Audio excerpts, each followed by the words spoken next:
Hello, അപ്പോൾ നമ്മളിപ്പോൾ ഉള്ളത് കർണാടക വൈരക്കുപ്പ എന്ന് പറഞ്ഞ സ്ഥലത്താണ്. അതായത് വയനാട് ജില്ലയുമായി അതിർത്തി പങ്കിടുന്ന സ്ഥലം കൂടിയാണ് ഈ വൈരക്കുപ്പ. അപ്പോൾ നമ്മളിവിടെ വന്നത് മീൻ വാങ്ങാൻ വേണ്ടിയിട്ടോ. അപ്പോൾ ഫ്രഷ് മീൻ കിട്ടുമെന്ന് പറഞ്ഞ് കട്ട്ല, റോഗ്, അതുപോലെ ചെമ്പല്ലി, അതുപോലെ പിലോപ്പി അങ്ങനെ സാധനങ്ങളൊക്കെ കിട്ടുമെന്ന് പറഞ്ഞു ഫ്രഷ് ആയിട്ട്. അപ്പോൾ അത് വാങ്ങാൻ വേണ്ടിയാണ് നമ്മളിവിടെ വന്നിട്ടുള്ളത്. അപ്പോൾ അത് വാങ്ങാൻ വേണ്ടി അക്കരെ കിടക്കണം. അക്കരെ കിടക്കണമെങ്കിൽ നമ്മൾ എന്താക്കണം, തോണി മാർഗ്ഗം വേണം അക്കരയ്ക്ക് കിടക്കാൻ.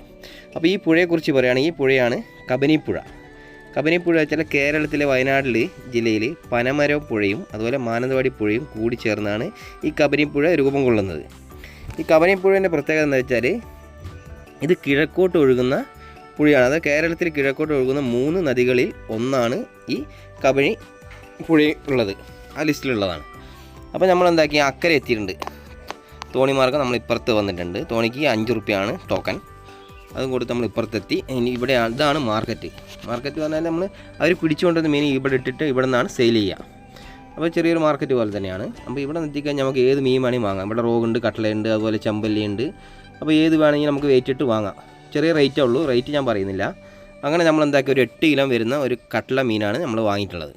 അതിപ്പോൾ ഞങ്ങൾ 4 പേരുണ്ട്. അപ്പോൾ 4 പേരായതുകൊണ്ട് ഇവരെന്താക്കി വെട്ടി എല്ലാം റെഡിയാക്കിയിട്ട് 4 ഓഹരിയാക്കിയിട്ട് നമുക്ക് തരും. അപ്പോൾ അതൊക്കെ അവർ വെട്ടി നല്ല ക്ലീൻ ചെയ്യും. ആ ക്ലീൻ ചെയ്യുന്നതിനും വെട്ടുന്നതിനൊന്നും നമ്മൾ ഇതില്ല കേട്ടോ. പിന്നെ റേറ്റും കാര്യങ്ങളും കൊടുക്കണ്ട. നല്ല ഫ്രഷ് മീനാണ് കണ്ടില്ലേ. അങ്ങനെ ഞങ്ങൾ മീനും കാര്യങ്ങളൊക്കെ വാങ്ങിയിട്ടുണ്ട്. അത്യാവശ്യം നല്ല വെയിറ്റുള്ള മീനൊക്കെ ഉണ്ട് കേട്ടോ. ഇതൊക്കെ നല്ല ഒരു 8, 10, 12 കിലോ ഉള്ള മീനൊക്കെ ഉണ്ട് കേട്ടോ. അപ്പോൾ നമുക്ക് അത്രയ്ക്ക് ആവശ്യം ഉണ്ടായിരുന്നില്ല. അപ്പോൾ നമ്മൾക്ക് ആവശ്യമായ മീൻ ഒരു 8 കിലോ എടുത്തിട്ട് ഞങ്ങൾ 4 പേരാക്കി ഇതാക്കി കേട്ടോ. അങ്ങനെ അതും കാര്യങ്ങളും മീനും കാര്യങ്ങളൊക്കെ വാങ്ങി പിന്നെ തിരിച്ചു അതേ തോണിയിൽ തന്നെ ഇക്കരയ്ക്കും കൂടി നമ്മൾ ഇങ്ങനെ വന്നിട്ടുണ്ട്.